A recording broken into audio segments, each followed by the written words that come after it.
하나님 말씀 요한복음 4장 13절 14절을 보겠습니다.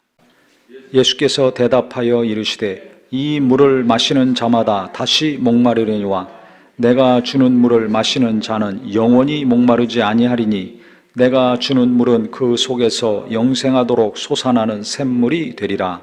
아멘. 예수님께서 수가라 하는 동네에서 사마리아 여인을 만나셨습니다.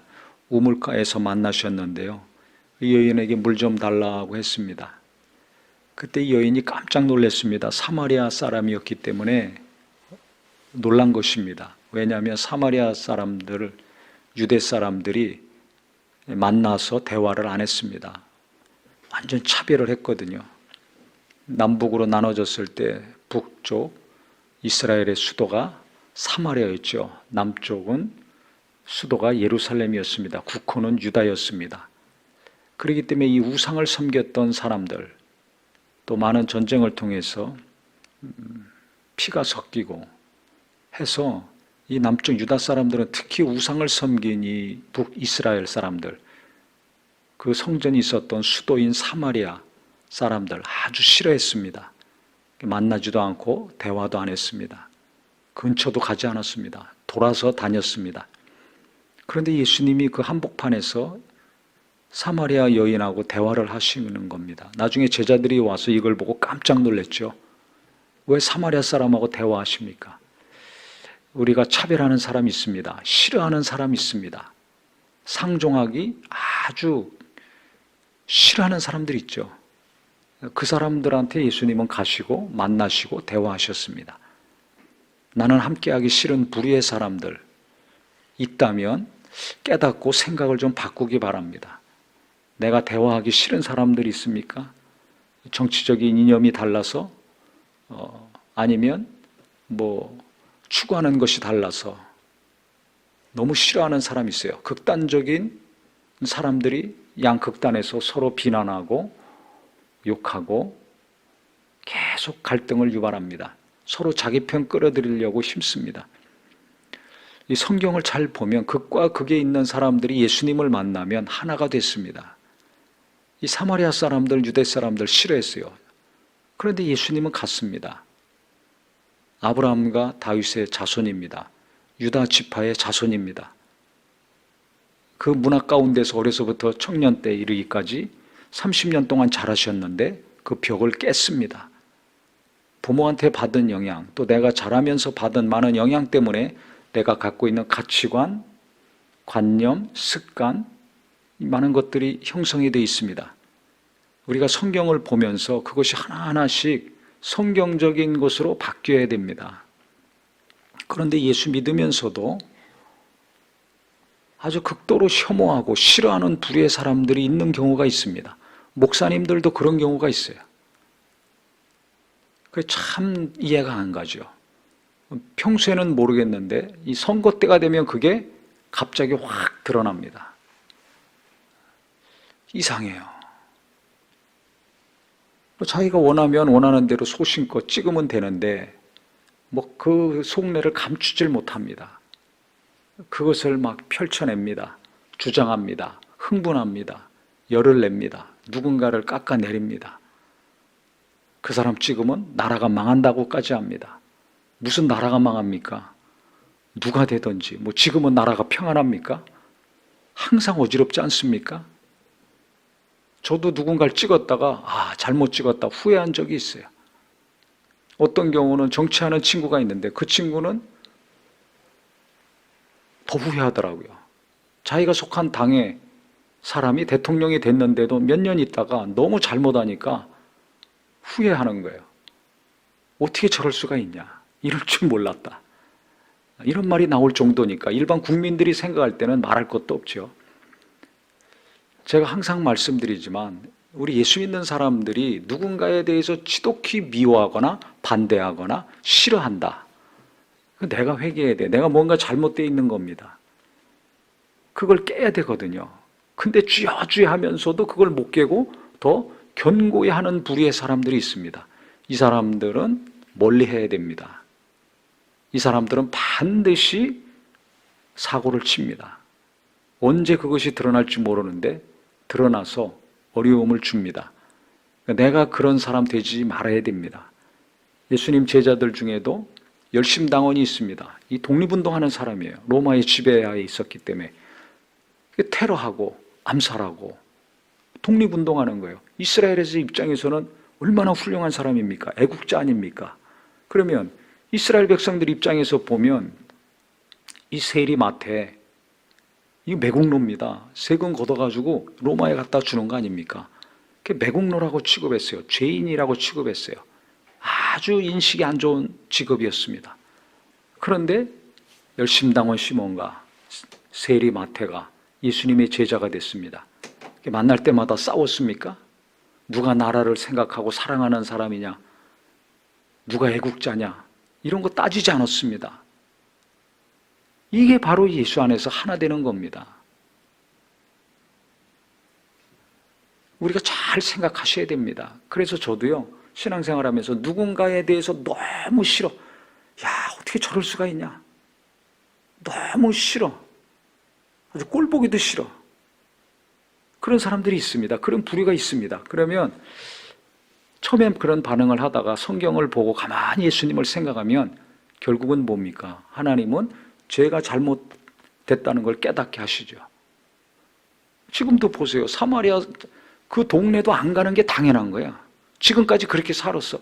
이 우상을 섬기는 자들, 이 더러운 사람들, 이 부패한 자들, 어떻게 이런 사람들과 같이 함께 그 땅도 안 밟고 다녔습니다. 그런데 예수님은 가셨어요. 쳐다도 안 보고 대화도 안 하고 말도 안 걸었습니다. 상상하지 못할 일이에요. 근데 예수님은 만나서 대화하시고 부탁도 하셨어요. 물 좀 달라. 왜 그러셨겠어요? 예수님은 이와 같이 차별하는 거, 누군가를 지극히 미워하고 혐오하는 것들 다 하나하나씩 깨부셨습니다. 죄인이라고 차별하고 무시했던 자들은 도리어 예수님이 독사의 자식들아, 회칠한 무덤이다, 심하게 야단치고 비난하셨죠. 정죄하셨어요. 니들이 죄인인데 너희들은 왜 죄인인지를 모르고 의롭다고 하면서 누군가를 죄인이라고 정죄하고 비난하느냐. 그들이 비난했던 창기들, 세리들, 이 사람들은 회개하고 예수님을 믿었습니다. 왜? 나를 긍휼히 여겨 주시옵소서. 그들은 자기가 죄인인 걸 알아요. 그래서 하나님의 용서, 하나님의 자비, 하나님의 은혜를 구합니다. 그런데 자기 자신이 신앙생활 열심히 해서 율법대로 살았다고, 의롭다고 생각한 자들은 죄인이라는 생각을 안 합니다. 행위를 했기 때문에, 종교 행위를 했기 때문에 나는 깨끗해, 나는 의로워. 저들은 안 했어. 그러니까 더러워, 죄인이야.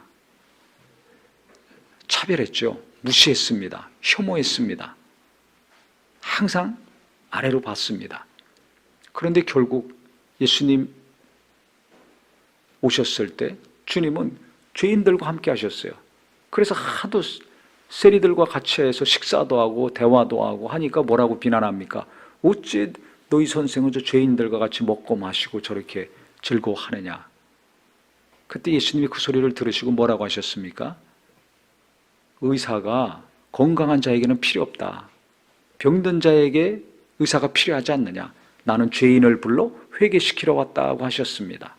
내가 죄인이라는 것을 알 때 예수를 필요로 하고 예수님을 만납니다. 예수님은 죄인을 구원하려고 이 땅에 오셨습니다. 다른 것 때문에 오시지 않았어요. 로마의 패망과 이스라엘을 독립을 위해서 오셨습니까? 아닙니다. 구원을 하려고 오셨어요. 죄를 해결하려고 오셨어요. 그렇기 때문에 우리가 예수를 잘 믿으면 믿을수록 내 죄가 하나 둘씩 보이게 되고 그것을 벗어내게 됩니다. 해결하게 됩니다. 그러니까 한 번 예수 믿고 구원받은 것으로 만족하지 않고 계속해서 일평생 예수님을 믿으면서 내가 죄인임을 알게 되고 그것을 용서함 받고 하나님의 은혜 가운데 주님을 찬양하며 살죠. 그래서 누구보다 내가 죄인이라는 것을 갈수록 깨닫기 때문에 누군가의 죄와 허물에 대해서 정죄하지 않게 됩니다. 씩씩거리지 않습니다. 비난하지 않습니다. 어느 누군가를 쉽게 판단하고 말하고 무시하지 않게 됩니다. 그렇게 무시하는 이 사마리아 가셨잖아요. 그 사람들하고 대화도 하시잖아요. 그러니까 우리가 예수님이 사복음서에 기록되어 있는 이 예수님 이미 다 안다고 생각하지 마시고요. 예수님이 어떻게 행하셨는가? 누가 예수님과 주로 함께 했는가? 주님이 누구를 주로 찾아가셨는가? 그때 어떻게 대하시고 어떤 말씀을 하셨는가? 이것을 잘 생각해야 됩니다. 근데 우리는 그냥 구원받기 위해서 지옥 가기 싫으니까 하나님의 은혜도 받고 사랑도 받기 위해서 주여 주여 부르지, 실제 내가 수십 년 동안 이 땅에 살면서 지금도 내게 영향을 미치고 있는 하나님으로부터 오지 않은 것들, 나를 목조르고 누군가에게 또 억압을 주고 해방을 주고 자유를 주지 않는 것들, 이 진리에 속하지 않은 비진리, 비본질적인 거, 육적인 거, 마귀적인 거, 정욕적인 거, 인간적인 거, 뭐 이런 것들 때문에 갈등하고 괴로워하지 않는가? 성경을 잘 알고 있는 것 같지만 성경대로 살지 않는 것들이 너무나 많아요. 예수님을 내가 잘 알고 있는 것 같지만 예수님이 가르치신 대로 안 사는 것들이 너무나 많습니다. 근데 이걸 몰라요. 왜? 오래 다녔기 때문에. 많이 보고 듣고 읽었기 때문에 모르는 거예요. 나는 오래 다녔어. 나는 성경 잘 알아. 나는 어려서부터 예수님에 대해서 배웠어. 그래서 나는 예수님에 대해서 잘 알고 성경에 대해서 잘 안다고 생각을 합니다. 이게 문제예요. 바리새인들 하나님 말씀을 잘 알아요. 율법을 지켰어요. 그러니까 예수를 몰라요. 구원을 몰라. 영생의 길이 딱 막혀. 생명이 딱 막히는 거예요. 우리도 똑같습니다. 그래서 내가 바리새인 돼가는 거 이거 조심해야 됩니다. 열심히 한 사람들, 오래 신앙생활한 사람들, 어려서부터 믿은 사람들은 거의가 바리새인화 돼 있다고 자기가 스스로 생각을 하셔야 돼요. 근데 그렇게 생각하는 분은 거의 없잖아요. 나는 아니야. 이렇게들 생각합니다. 나는 하나님 앞에 겸손해, 진실해. 나는 하나님 뜻대로 살려는 마음이 있어. 한쪽에는 그런 마음이 있지만 한쪽에는 바리새화되지 않았는가? 굳어져 가는 것들이 계속 경고해주고 있지 않았는가? 우리 스스로를 잘 봐야 됩니다. 그래서 성경을 보면서 나를 잘 돌아보는 것이 필요합니다. 저는 이 본문을 보면서요, 오늘도 성경으로 먹고 사는 사람이지만은요, 오늘 보면서 오늘 이 사마리아 지역에 가셔서 이 여인과 대화하신 예수님, 이 차별의 벽, 이걸 허무신 예수님과 함께 또 은혜가 되는 것은 13절 14절 예수께서 대답하여 이르시되 이 물을 먹는 자마다 마시는 자마다 다시 목마르려니와 우물가에서 매일 여인들은 우물을 퍼가야 됩니다. 그래야 살 수 있죠. 물 없이 사람이 어떻게 삽니까? 당연한 거 아닙니까? 물 떨어지면 또 와서 길로 가야 됩니다. 그런데 내가 주는 물을 마시는 자는 영원히 목마르지 아니하리니 내가 주는 물은 그 속에서 영생하도록 솟아나는 샘물이 되리라고 했습니다. 내게 와서 내가 주는 물을 먹으면 영원히 목마르지 않는다 했습니다. 우리가 항상 목말라 합니다. 참 이상해요. 이 땅에 사는 우리는 그냥 만족이 없어요. 만족이 없어. 항상 무엇인가 목말라 해요. 잘 생각해 보세요. 지금 내가 목말라 하는 거 있죠? 내가 원하는 것이 있어요. 간절히 사모하는 것이 있어요. 그러면 그것이 이루어졌다면, 뭐 하나님이 도우시든지 내가 노력해서 이루었든지 이루어졌다면 그것으로 만족합니까? 만족 못합니다. 또 목말라 합니다. 또 목말라요. 일자리 없는 사람들은 그냥 월급이 얼마 되든지 아침에 나가고 저녁에 오는 직장, 내가 취직이라도 되면 좋겠다. 월급은 신경 안 써요. 그래서 적은 액수지만 취직이 됐어요. 그러면 너무 고맙고 감사하죠. 그 조금 다녀보세요. 그럼 뭐 생각합니까? 월급 생각이에요. 아, 내가 월급 작게 받고 있구나. 기쁘고 감사하고 행복하는 것은 며칠이나 몇 달 못 갑니다. 그 다음에는 이거 월급 내가 조금 받는 것 같아. 처음에는 취직, 일자리만 있어도 감사하게 생각하고 그렇게 사모하고 사모했는데 일자리가 주어졌는데 그 다음에는 월급 생각하고 월급 생각하면 어떻게 돼요? 기쁨도 없고 감사도 없는 거죠. 그렇게 만족했던 삶이 찬양하며 다니던 일터가 인상 쓰고 갈등하면서 다니는 일터가 됩니다. 고민에 빠집니다. 돈에 또 이제 관심을 갖게 됩니다. 그럼 더 월급 많이 주는 대로 가려고 할 거 아닙니까? 그러면 자기 실력을 쌓아야 되는데 노력을 많이 해야죠. 그래서 이제 또 갔습니다. 그러면 거기서 또 만족을 할까요? 해보셔서 알잖아요. 만족 못합니다. 왜? 나보다 일 더 잘하는 사람이 있고 월급 더 많이 받는 사람이 있어요. 나보다 나는 전철 타고 다니는데 뭐 자동차 타고 다니는 사람이 있어요. 그러면 주변에 있는 사람들을 보면서 세상 돌아가는 것을 또 보면서 그 다음에 또 갈망이 생깁니다. 욕구가 생깁니다.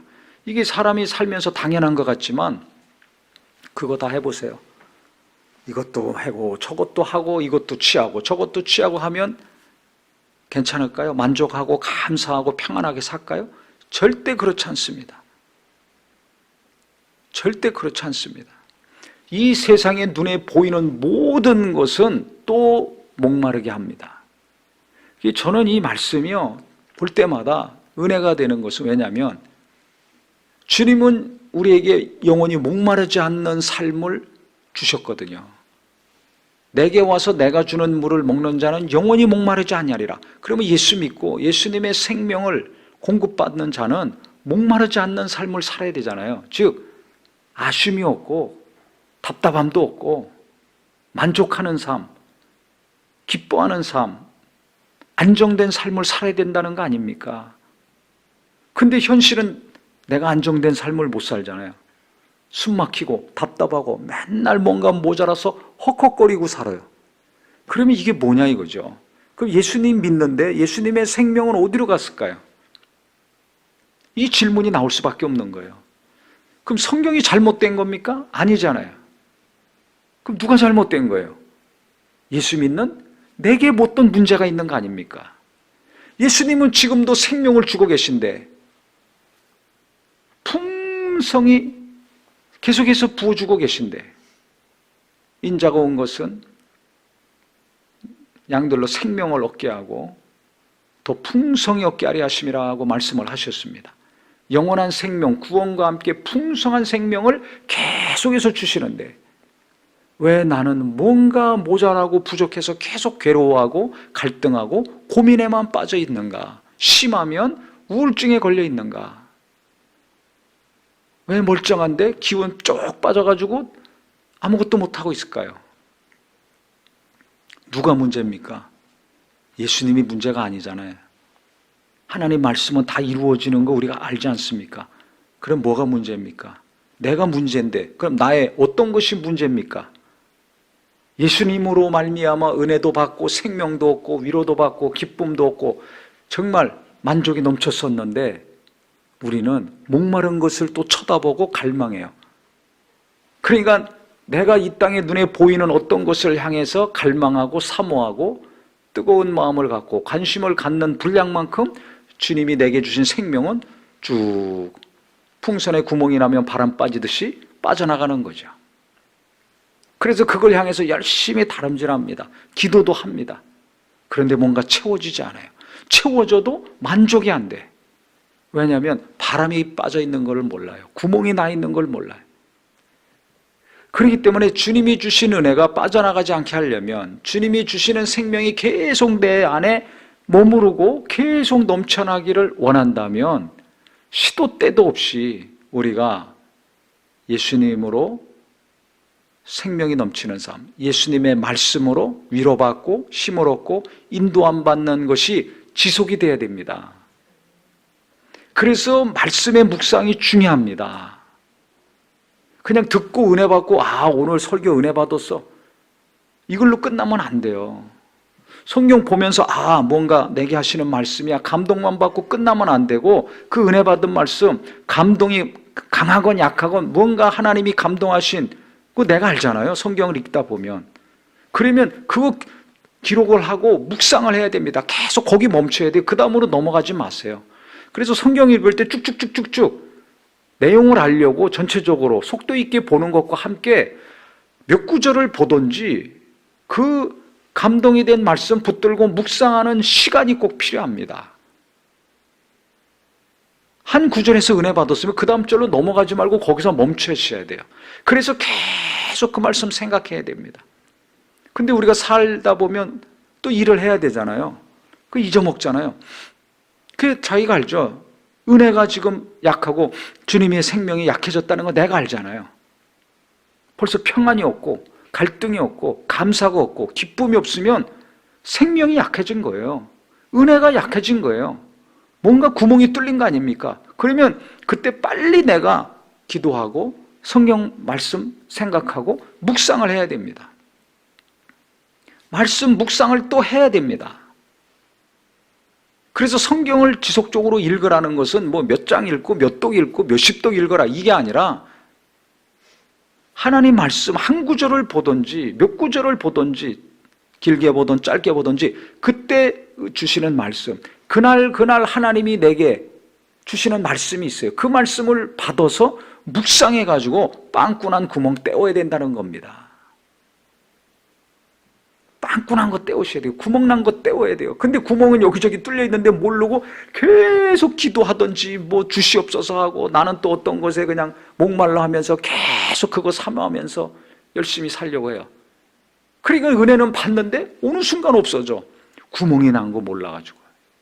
또 내가 그 일을 한다 할지라도 하나님의 인도하심을 받고 해야 되는데 그냥 하는 거예요. 왜? 내가 너무 갈망하니까. 너무 갈망하고 사모하고 사랑하면 기도도 안 하고 묻지도 않고 내 마음대로 합니다. 이미 마음은 가 있으니까 몸이 가게 돼 있는 거예요. 그러면 안 된다고 우리가 배웠잖아요. 묻는 기도 왜 한 달 동안 했습니까? 아무리 내가 뜨겁게 달아오르더라도 묻는 기도 하면서 하나님이 분명으로 성령으로 말씀으로 가르쳐 주실 때까지 응답을 주실 때까지 멈추고 기다려야 되는데 이걸 못해요. 그러면 계속 반복됩니다. 실수한 게 반복이 됩니다. 그러니까 실수한 거 반복 안 하려면 또 손해 안 보려면 어떻게 해야 됩니까? 내가 멈춰야 됩니다. 예수님 앞에 멈춰야 돼요. 말씀 앞에 멈춰야 돼요. 이거 어렵습니다. 안 됩니다. 그러면 또 실수 반복하고 또 손해 볼 겁니까? 그러니까 우리가 얼마나 어리석은 겁니까? 이렇게 살면 안 된다는 거 알면서 계속 그렇게 반복하고 있어요. 그래서 미련한 거예요. 어린아이들만 미련한 게 아니에요. 어린아이들 모르잖아요. 젊은 사람들 모르는 게 많잖아요. 나이 든 사람들이 볼 때는. 근데 하나님이 보실 때는 내가 아무리 나이가 많고 신앙생활을 오래 했더라도 너무 답답하고 미련한 거예요. 왜? 저렇게 하면 안 되는데 또 그렇게 하고 있네. 또 말씀을 묵상하지 않고 하나님 앞에 무릎 꿇지 않고 묻지도 않고 인도함을 받지도 않고 또 마음에 그냥 자기가 원하는 대로 살고 있네. 자기가 생각한 대로 또 말하고 행동하고 있네. 얼마나 미련한 겁니까? 되는 길로 가야 되는데 그 길로 가면 그렇게 하면 안 된다는 것 뻔히 체험했음에도 또 그 길로 가. 이것처럼 미련한 바보가 어디 있어요. 그 길로 가면 안 됩니다. 이쪽으로 가라 했는데 안 가요. 왜? 자기가 좋으니까. 하고 싶으니까. 누구 말도 안 듣습니다. 그 길로 가면서 주여 도와주시옵소서 또 기도를 합니다. 그러니까 하나님이 도우실 수 있습니까? 그렇기 때문에 우리는 주님은 우리에게 목마르지 않는 삶을 주셨는데 예수님을 믿고 의지하면 목마르지 않는 삶, 갈증이 없는 삶, 불안하지 않은 삶, 만족이 있는 삶, 평안한 삶을 계속 살 수 있다고 하셨는데 그러려면 내가 어떻게 되는가? 오늘도 시도 때도 없이 내일도 내 마음이 흔들리고 위태로울 때마다 예수님께 나가서 주님 말씀 묵상하고 그 말씀 계속 묵상해서 그 말씀이 나를 치료하고 구멍도 메꾸고 갈라진 틈도 메꾸고 무너진 거 다시 세워주시고, 그래서 내가 다시 안정이 되고 평안이 되고 주님을 찬양하며 감사한 가운데 살 수 있는 하루하루가 되기를 예수님 이름으로 축원합니다. 주님이 이 말씀은 진짜 맞는 말씀이 아닙니까? 목마르지 않는 삶을 주신다고 했는데 그러려면 어떻게 돼요? 예수님께로 가야죠. 목마를 때마다 예수님께 가야 돼요. 흔들릴 때마다, 괴로울 때마다, 모를 때마다, 답답할 때마다 다른 데 찾아다니지 마시고요. 다른 데 가서 힘 빼지 마시고 예수님께 가야 됩니다. 말씀 앞에 가야 됩니다. 기도하며 가야 됩니다. 이게 사는 길이잖아요. 이게 해결받는 길이잖아요. 근데 나는 어디로 가고 있는가? 무엇을 하고 있는가? 나 자신을 잘 돌아보셔서 주님, 내가 날마다 예수님께 가는 자, 주님 말씀 앞에 서는 자, 그래서 말씀으로 날마다 나를 인도하시고 위로하시고 깨닫게 해주시는데 그 말씀 묵상하면서 붙들고 치료도 받고 위로도 받고 힘도 받고 인도함도 받아서 날마다 만족하며 감사하며 기쁨으로 사는 하루하루가 되게 하여 주시옵소서. 우리 이를 위해서 같이 기도하겠습니다.